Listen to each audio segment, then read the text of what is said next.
setelah berhasil menangkap Edi Darwanto, 37 tahun, warga Kelurahan Belimbing, Kecamatan Paciran, Lamongan. Aparat Polres Lamongan menggeledah rumah pelaku pengibar bendera ISIS. Saat penggeledahan di rumah pelaku, polisi kembali menemukan bendera ISIS yang disimpan di lemari rumahnya. Selain menemukan 2 bendera ISIS, polisi juga menemukan sebanyak 124 buku, diantaranya tentang jihad, teroris, biografi tentang teroris yang telah meninggal, serta 5 keping CD. Kemudian seluruh barang bukti dibawa ke Mapolres Lamongan untuk disita. Hasil penggeledahan dan ya, terima kasih. Jadi dari hasil pengembangan tersangka atau yang diduga memiliki bendera lambang ISIS itu sama inisial ED, ya, kami berhasil menyita 124 buku yang berhubungan dengan beberapa organisasi ormas-ormas yang berhubungan dengan teroris, ya. Terus yang kedua juga ada beberapa pamflet ISIS dan bendera, 1 bendera. Jadi kami berhasil mengumpulkan 2 bendera. Polisi juga memeriksa Edi Darwanto yang bekerja sebagai nelayan yang mengibarkan bendera ISIS di perahunya. Polisi juga masih mengejar pelaku lainnya yang bernama Arif, warga Kecamatan Brondong yang diduga terkait keterlibatan dalam jaringan ISIS tersebut. Dari Lamongan, Heri Kuswandi, Arek TV melaporkan. Ya, terima kasih Anda masih bersama kami di Lobi Belajar Lebih Memahami, dan kami masih membahas tema membendung ISIS di Jawa Timur. Saya ke Ibu Hesti. Bu Hesti, kalau menurut prediksi Anda, ini ISIS di Indonesia ini akan berkembang seperti apa nantinya? Kalau kita lihat ini kan ISIS itu hanya satu dari sekian banyak gerakan radikal yang ada di Indonesia. Sebetulnya ini satu baju saja, yang lain-lain ini kan masih banyak. Kita kenal ada Al-Qaeda, ada JAT, ada NII, segala macam itu yang intinya muaranya sama. Mereka membangun sebuah gerakan radikal dan ujung-ujungnya kemudian mereka melakukan aksi-aksi terorisme.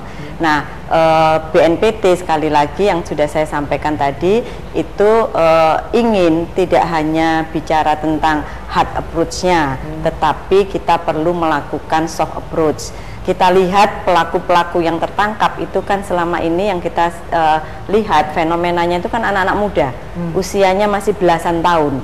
Mereka direkrut, mereka masih murni, mereka masih ini kan kemudian diberikan paham-paham radikal itu. Nah, oleh karenanya melalui soft approach ini BNPT kemudian membentuk apa yang disebut dengan Forum Koordinasi Pencegahan Terorisme, yang itu ada di setiap wilayah provinsi di Indonesia. Nah, Jawa Timur sudah memiliki FKPT dan kewajiban kami itu adalah melakukan upaya-upaya pencegahan baik itu gerakan radikal maupun aksi-aksi terorisme.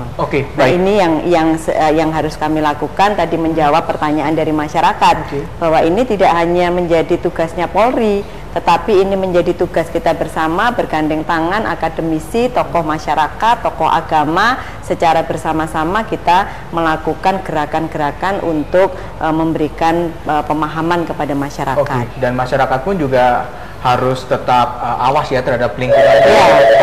Baik, kita sapa lagi pemirsa yang ingin bergabung. Halo, selamat malam. Halo, selamat malam. Iya, selamat malam Bapak. Dengan Bapak siapa di mana? Halo? Terputus. Oke, kita lihat artikel lagi ya. Di sini saya ambil dari kompas.com tanggal 13 Agustus yang lalu. Headline-nya adalah Indonesia dan Malaysia terbanyak setor militan ke ISIS. Oke. Ya. Kalau melihat begitu banyak yang dikirim ke untuk bergabung dalam ISIS ini dari Indonesia dan negara-negara tetangga di Asia Tenggara. Ini Pak Zaki, apakah Anda melihat ada indikasi untuk pembentukan khilafah di Asia Tenggara sendiri untuk ISIS ini?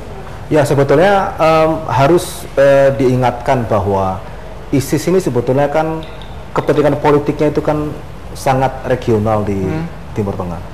Dan itu pun ketika munculnya kan ketika ada perseteruan antara kelompok Sunni dan kelompok Syiah di Irak yang tidak selesai.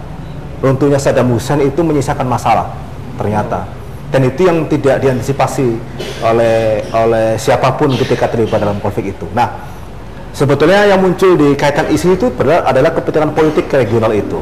Nah, tetapi kita jangan pernah lupa bahwa meskipun basisnya itu di Timur Tengah, tetapi kalau tidak ada diantisipasi, ini akan kepentingannya berbelok ketika di Indonesia. Kasus Jemaah Islamiyah umpama, kepanjangan tangan Al-Qaeda itu berbelok ke kepentingan lokal. Dan ini yang menurut saya harus diwaspadai ya. Kita bersama. Baik, kita sapa lagi pemirsa yang ingin bergabung. Halo, selamat malam.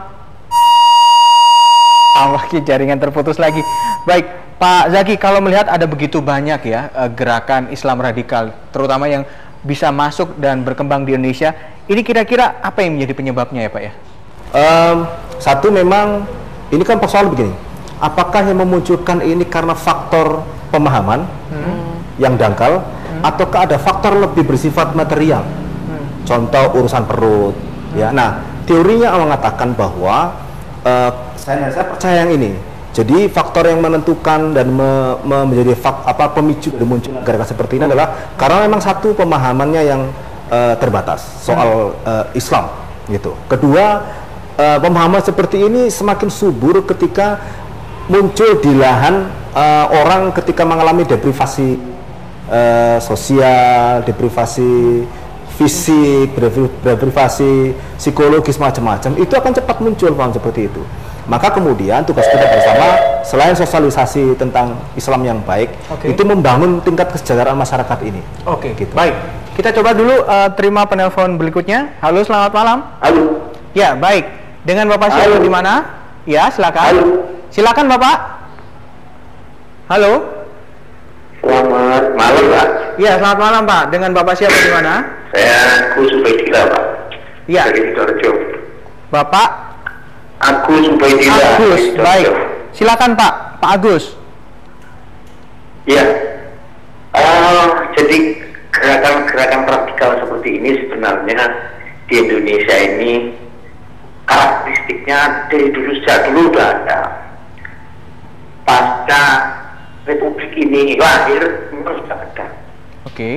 Memang mereka ini bukan termasuk orang-orang yang pendiri Republik ini. Oleh karena itu karakter-karakter seperti ini mestinya, dan saya yakin para aparat ini sudah paham banyak hal-hal yang menyangkut, walaupun sekarang memang kondisinya seakan-akan ISIS, tapi karakteristik yang apa yang disampaikan oleh Bapak yang dari dia itu betul. Banyak pola-pola yang didengar, banyak pola-pola yang ada yang muncul di tengah-tengah masyarakat ini yang hampir sama.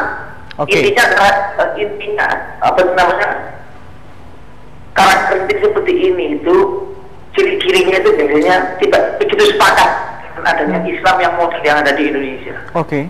Ini biasanya seperti itu.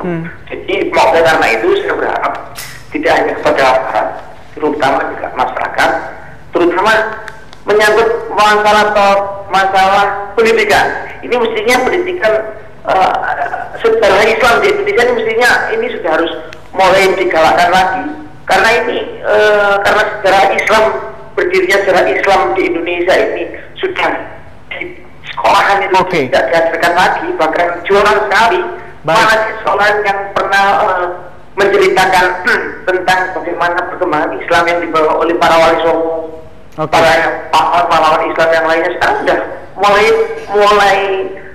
tidak ada seperti itu. Baik, Anda mengkritisi Pak Agus untuk menghilangkan atau untuk supaya anak-anak kita ke depan ini tidak terlalu mudah untuk kena hal-hal yang berkaitan seperti itu, maka harus edukasi pendidikan harus tetap menjadi acuan agar ke depan anak-anak ini bisa menjadi lebih baik, sehingga hal-hal tidak akan masuk kepada anak-anak kita.